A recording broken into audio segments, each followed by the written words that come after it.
గౌరవ రాష్ట్ర ముఖ్యమంత్రి వర్యులు శ్రీ రేవంత్ రెడ్డి గారికి, గౌరవ సభాపతి గడ్డం ప్రసాద్ కుమార్ గారికి, గౌరవ రాష్ట్ర మంత్రివర్యులు శ్రీ పొన్నం ప్రభాకర్ గారికి, గౌరవ పార్లమెంటు సభ్యులందరికీ, గౌరవ శాసనసభ్యులందరికీ, గౌరవ రాష్ట్ర ప్రభుత్వ సలహాదారులందరికీ, ముఖ్యంగా ఈ సంక్షేమ శాఖకు సంబంధించినటువంటి ప్రిన్సిపల్ సెక్రటరీ దగ్గర నుంచి ఈ రెసిడెన్షియల్ సొసైటీకి సంబంధించిన కార్యదర్శి, మిగతా సిబ్బంది అందరికీ, ఈ కార్యక్రమంలో అవార్డులు అందుకున్నటువంటి విద్యార్థులందరికీ, వారిని అందరినీ ఆశీర్వదించడానికి ఇక్కడికి వచ్చేసినటువంటి పెద్దలందరికీ, పాత్రికేయ మిత్రులకి, శ్రేయోభిలాషులకి అందరికి కూడా ముందుగా నా హృదయపూర్వకమైనటువంటి నమస్కారాలు.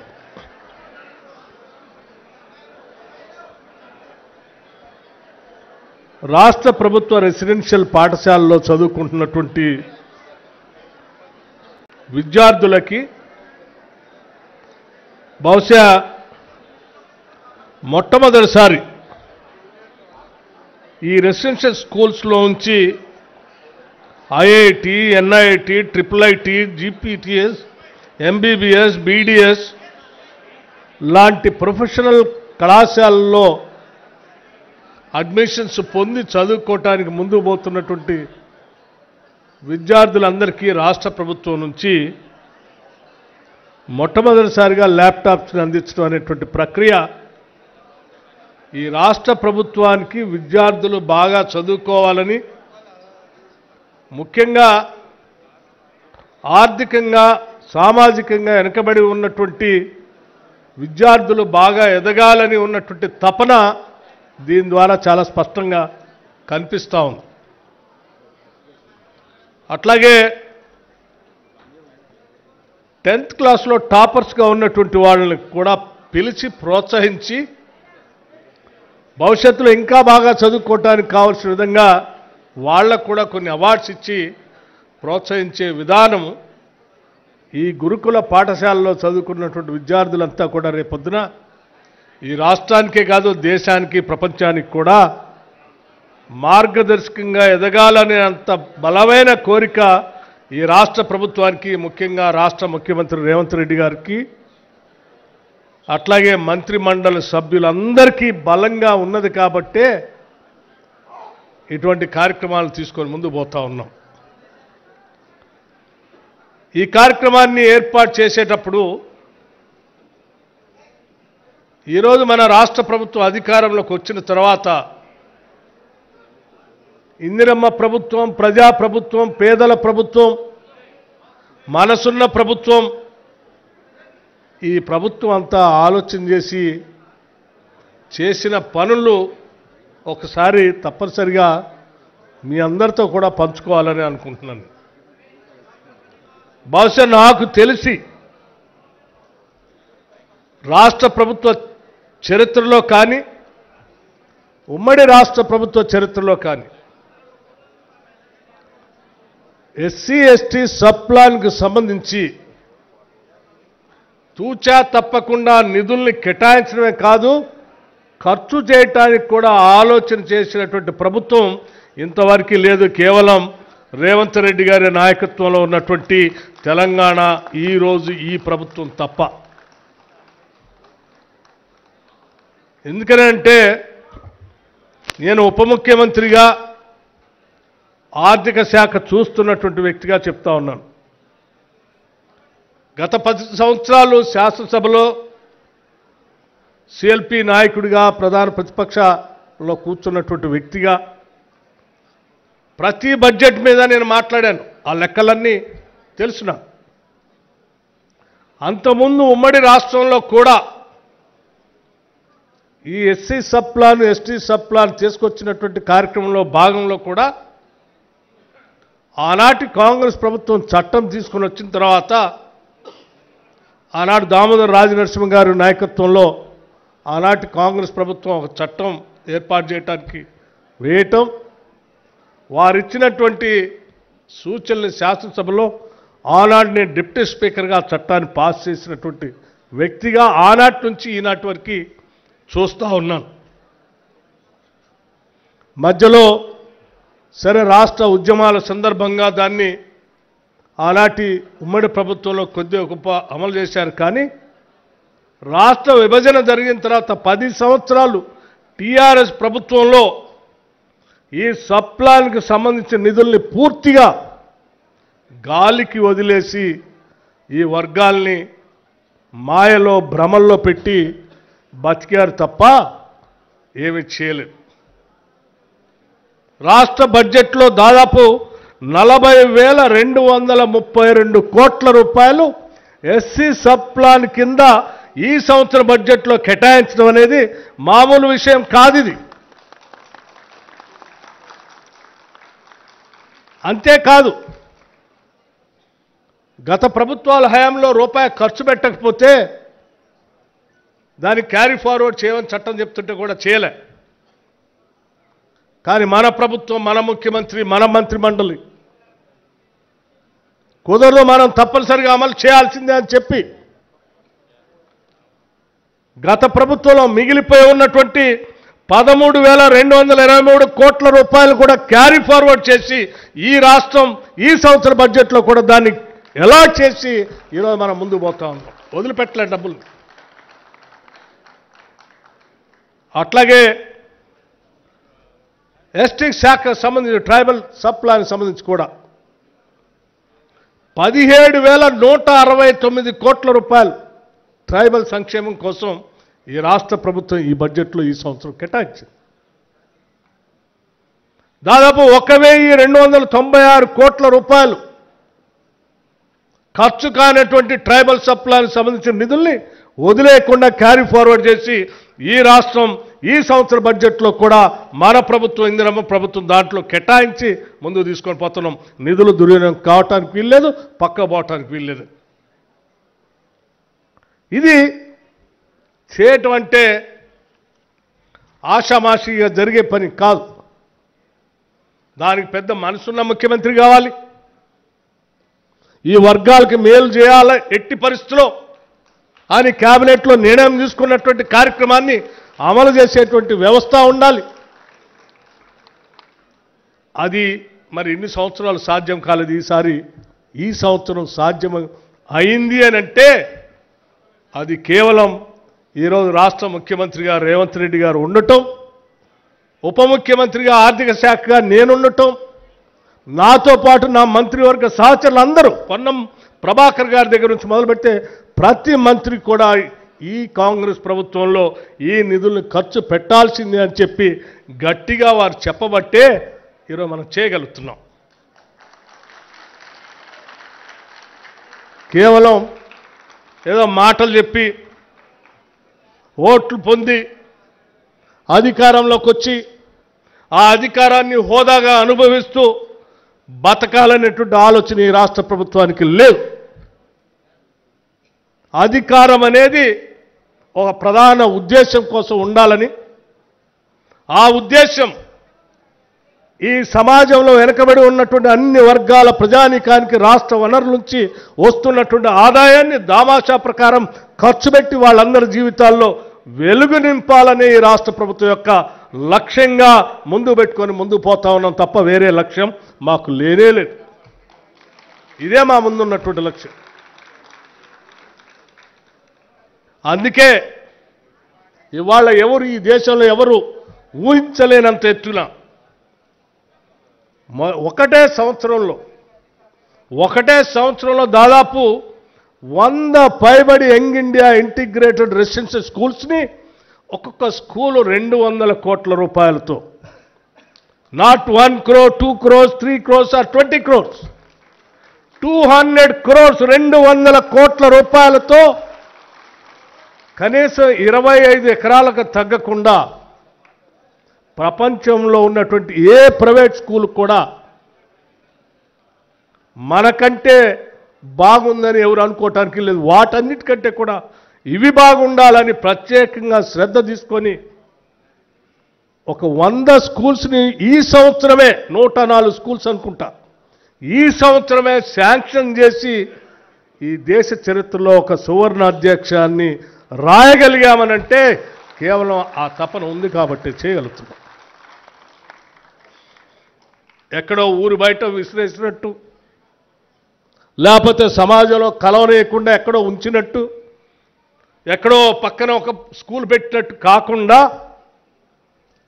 ఈ సమాజం ఒక ఉమ్మడి కుటుంబంలాగా ముందుకు పోవాలి. అందరూ అన్నదమ్ముల్లాగా కలిసిమెలిసి ముందుకు పోవాలి.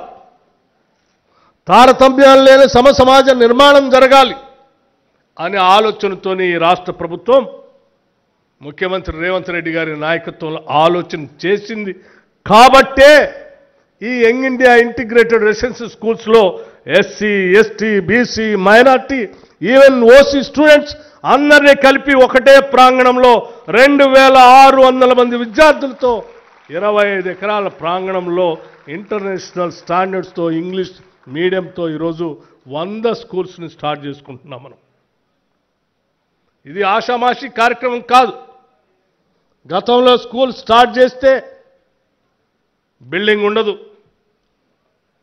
స్కూల్ స్టార్ట్ చేస్తే ఎక్కడో కళ్యాణ మండపంలోనో లేకపోతే వాళ్ళు బంద్ చేసినటువంటి పాఠశాల సంబంధించిన ప్రాంగణాల్లోనో లేకపోతే వాళ్ళ పనికి వచ్చేటువంటి ఆ రైస్ మిల్స్ లాంటి దాంట్లోనో అరకొర సదుపాయాలతో అదే గదిలో పడుకోవటం, అదే గదిలో పాఠాలు చెప్పటం, అదే గదిలో తినటం, అనేక ఇబ్బందులు ఉన్నటువంటి రెసిడెన్షియల్ స్కూల్స్ ఇట్లా ఉండటానికి వీల్లేదని చెప్పి అత్యున్నతమైనటువంటి ప్రమాణాలతో ఈరోజు యంగ్ ఇండియా రెసిడెన్షియల్ స్కూల్స్ని శాంక్షన్ చేసుకోవటం కాకుండా ఇవాళ వాటన్నిటికీ టెండర్స్ కూడా పిలిచి పెద్ద ఎత్తున అత్యంత ప్రాధాన్యత రంగంగా ముందుకు తీసుకొని పోయే కార్యక్రమం జరుగుతూ ఉందనంటే రేపు పొద్దున ఈ పాఠశాలలో చదివేటువంటి విద్యార్థులు ఈ రాష్ట్రానికే కాదు దేశంలో కూడా అత్యున్నతమైనటువంటి విద్యార్థులుగా ఎదుగుతారని చెప్పడానికి నాకు ఎటువంటి సందేహం లేదు. ఆలోచన చేయండి మిత్రులారా. చదువుకున్నటువంటి విద్యార్థులు ఉద్యోగ అవకాశాలు లేక ఎక్కడో అక్కడో ఇక్కడో గ్రామీణ ప్రాంతాల్లో చివరికి పెళ్లిళ్ళు జరుగుతూ ఉంటే సప్లయర్స్గా తిరుగుతున్నటువంటి నిరుద్యోగ యువతను చూసి అటువంటి పరిస్థితి ఉండటానికి వీల్లేదని చెప్పి ఈరోజు ఒకటేసారి 56,000 మంది వాళ్ళకి ప్రభుత్వ ఉద్యోగాలు ఇప్పించడమే కాకుండా ఆలోచన చేసి రాజీవ్ యువ వికాసం అని చెప్పి బహుశా ఇది కూడా చాలా రాష్ట్రాల్లో ఇంతవరకు చేయలేదు. 8,000 కోట్ల రూపాయలతో రాజీవ్ యువ వికాసం అని నిరుద్యోగ యువతీ యువకుల కోసం సెల్ఫ్ ఎంప్లాయ్మెంట్ స్కీమ్ పెట్టి ఈ సంవత్సరం ముందు పోతాం. నాట్ 1 crore 2 crores లేకపోతే 1000 కోట్లు కాదు, 8,000 కోట్లు ఒకటే సంవత్సరం. ఎలా ఇది సాధ్యం? ఎలా సాధ్యమనంటే చేయాలనేటువంటి తపన మనసుంటేనే సాధ్యమైంది. చేసి చూపిస్తున్నటువంటి ప్రభుత్వం ఈరోజు ఎస్టీ ట్రైబల్ సబ్ ప్లాన్ కింద నిధులు ఉన్నప్పటికీ లేకపోతే ఆనాటి కాంగ్రెస్ ప్రభుత్వం అటవీ ప్రాంతంలో నివసిస్తున్నటువంటి అనేక మంది ROFR పట్టాలు ఇచ్చినప్పటికి కూడా గతంలో చూసాం మనం. ఇచ్చినటువంటి భూముల్లో దున్నుకోవటానికి పోతే ఆ దున్నుకుంటున్నటువంటి కుటుంబాలని మహిళలను కూడా చూడకుండా వాళ్ళు వేసినటువంటి పంట ట్రాక్టర్లతో తొక్కిస్తూ ఉంటే అది చూడలేక అడ్డం పోతే చెట్టు కట్టేసి కొట్టినటువంటి సంఘటనలు మనం ప్రత్యక్షంగా చూసాం. మేము కూడా అడవిలోకి వెళ్ళి మాట్లాడాం. అందుకే ఈరోజు ప్రభుత్వం ఇందిరా సౌర గిరి జల వికాసం, ఇందిరా సౌర అంటే సోలార్, ఇందిరా సోలార్ గిరి జల వికాసం అని ఈ రాష్ట్రంలో ఉన్నటువంటి గిరిజన కుటుంబాల మొత్తానికి ఆనాడు రాష్ట్ర ప్రభుత్వాలు పంపిణీ చేసిన 6,70,000 ఎకరాలకి ఈరోజు ఉచితంగా సోలార్ పంప్ సెట్లు పెట్టడమే కాకుండా డ్రిప్ ఇరిగేషన్, స్ప్రింక్లర్స్, అట్లాగే ప్లాంటేషన్, హార్టికల్చర్ సంబంధించి 12,500 కోట్ల రూపాయలతో ఈ పథకాన్ని తీసుకొని ముందుకు పోతా ఉన్నాం. 12,500 crores. ఇవి మరి ఆదాయం గత 10 సంవత్సరాలు లేదా? ఈ సంవత్సరం వచ్చిందా? కాదే. గత 10 సంవత్సరాలు కూడా ఈ ఆదాయం ఉంది, ఇంతకంటే బాగా ఉంది. తీసుకొచ్చిన 7,7,5 లక్షల కోట్ల అప్పు కూడా ఉంది. అది ఆదాయం రెండు కలిపితే కూడా ఇటువంటి కార్యక్రమాలు చేయలేవాళ్ళు, ఆలోచన చేయలే. ఇప్పుడు మన మిత్రుడు మాట్లాడుతూ చెప్పాడు, 10 సంవత్సరాలు ఇటువంటి రెసిడెన్షియల్ స్కూల్లో చదువుతున్నటువంటి విద్యార్థులకి డైట్ ఛార్జెస్ పెంచలే, వాళ్ళు కాస్మెటిక్ ఛార్జెస్ పెంచలే. రాష్ట్రంలో అన్ని రంగాల్లో పెరుగుతున్నటువంటి ధరలకు అనుగుణంగా రేట్లు పెంచుతున్నారు. కానీ పేద బిడ్డలు చదువుకుంటూ తింటున్నటువంటి రెసిడెన్షియల్ స్కూల్స్లో సంబంధించినటువంటి భోజనానికి సంబంధించి మాత్రం ఎక్కడ పెంచలే.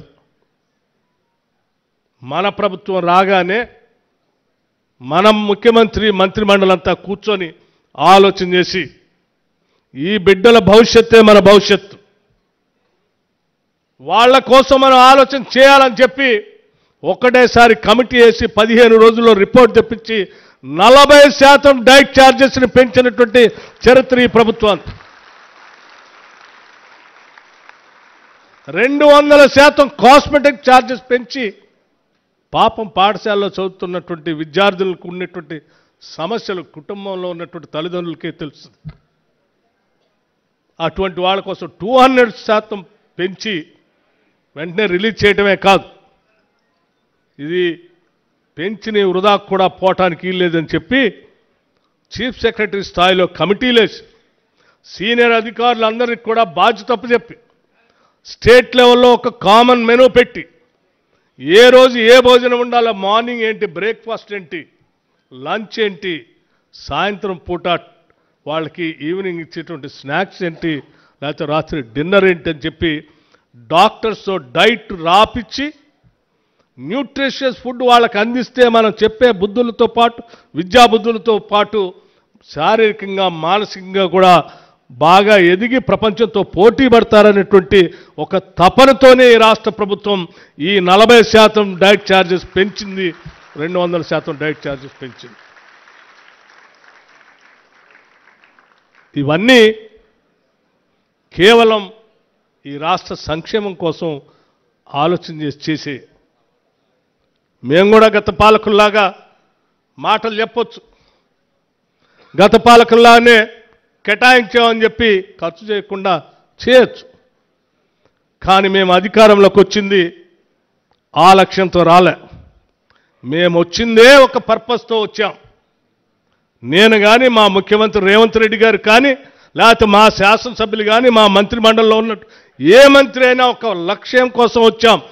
ఈ రాష్ట్రం అభివృద్ధి చెందాలని, ప్రత్యేక రాష్ట్రం ఏర్పడితే ఇక్కడ ఉన్న వనరులన్నింటినీ కూడా ఈ రాష్ట్ర ప్రజలకు ఉపయోగించాలని, వెనకబడి ఉన్నటువంటి వర్గాలన్నీ కూడా అభివృద్ధి చెందాలని, ఒక సామాజిక తెలంగాణ ఏర్పడాలని, ఈ సమాజంలో ఉన్నటువంటి వెనుకబడినటువంటి ఈ వర్గాలన్నీ కూడా తలెత్తుకొని ఆత్మగౌరవంతో బతకాలని, ఆ బతకటం కోసమే ఈ రాష్ట్రాన్ని కాంగ్రెస్ పార్టీ సోనియా గాంధీ గారి నాయకత్వంలో ఇచ్చిందని, ఆ ఇచ్చిన లక్ష్యాన్ని నెరవేర్చడం కోసమే ఈరోజు మేము అధికారంలోకి వచ్చాం తప్ప మాకేదో అధికార కాంక్షతోనో అధికారం అనుభవించడానికి రాలేదు. ఈ అధికారాన్ని బాధ్యతగా భావించి పనిచేస్తూ ఉన్నాము. అందుకే ప్రతిరోజు, ప్రతి వారం, ప్రతి నెల ఆదాయం ఎంత వస్తూ ఉంది, ఖర్చు దేనికి పెడతా ఉన్నాం, మనం పెట్టే ప్రతి పైసా ఈ రాష్ట్రంలో ఉన్నటువంటి ఈ ప్రజలకి ఏ రకంగా వాళ్ళ జీవితాల్లో ఉన్నతంగా ఎదగటానికి, లేకపోతే జీవన ప్రమాణాలు పెరగటానికి ఉపయోగపడుతుందని ఆలోచన చేసే ఒక ప్రణాళికాబద్ధంగా చేస్తూ ఉన్నాం. అందుకే ఈరోజు ఈ కార్యక్రమాన్ని మనం ఇంత గొప్పగా ఏర్పాటు చేసుకోగలిగాం. ఇవే కాదు, ఇంకా భవిష్యత్తులో చాలా కార్యక్రమాలు ఉన్నాయి. భూభారతి తీసుకొచ్చారు. మొన్న చెప్తా ఉన్నారు, ఆనాటి కాంగ్రెస్ ప్రభుత్వాల్లో పంపిణీ చేసినటువంటి అసైన్ భూములను కూడా బయటికి తీసి చాలా పంచాలనేటువంటి ఆలోచనతో ఈ కాంగ్రెస్ ప్రభుత్వం ఆలోచన చేస్తా ఉంది. అంతిమంగా ఈ రాష్ట్రంలో ఒక సామాజిక న్యాయం కోసం ఇవాళ పెద్ద ఎత్తున కాస్ట్ సెన్సస్ చేశాం. ఈ కాస్ట్ సెన్సస్తో సమాజంలో ఏ వర్గాలైతే వెనకబడి ఉన్నారో, ఎవరైతే వనరులు అందుకోలేకుండా ఉన్నారో వాళ్ళందరి గురించి ఆలోచన చేసి ఆ లెక్కల దామాషా ప్రకారం భవిష్యత్తులో ప్రణాళికలు తయారు చేస్తాం. ఆ ప్రణాళిక ప్రకారం ఈ రాష్ట్ర సంపదని, వనరుల్ని ప్రజలందరికీ సమానంగా పంచే కార్యక్రమంలో ముందుకు పోతామని చాలా స్పష్టంగా చెప్తా ఉన్నాం. ఇది ప్రజాప్రభుత్వం, ప్రజల ప్రభుత్వం, పీపుల్స్ గవర్నమెంట్. ఇది ప్రజలకే అంకితం. ఇది దొరలకో దేయాలకో అంకితం కాదు. ఇది ప్రజలకే అంకితం. ఇది ప్రజల కోసమే పనిచేస్తుందని చెప్పి మీ అందరికీ మేము మాటిస్తూ, ఈ పాఠశాలలో చదువుకునేటువంటి విద్యార్థులందరూ కూడా మీ తల్లిదండ్రులు మీ పైన చాలా ఆశలు పెట్టుకున్నారు. మీ తల్లిదండ్రులతో పాటు మేము కూడా చాలా గొప్ప గొప్ప ఆశలు పెట్టుకున్నాం. బాగా ఎదగాలని, ఎదిగి మీరు అద్భుతమైనటువంటి పేరు ప్రఖ్యాతులు మీ కుటుంబానికే కాదు ఈ రాష్ట్రానికి కూడా తీసుకొని రావాలని, ఈ తీసుకొని వచ్చేటువంటి క్రమంలో మీకోసం ఎంత ఖర్చు పెట్టడానికైనా ఈ ప్రభుత్వం సిద్ధంగా ఉంది అని చెప్పి సవివరంగా మీ అందరికి మనవి చేస్తూ సెలవు తీసుకున్నాను. జై హింద్.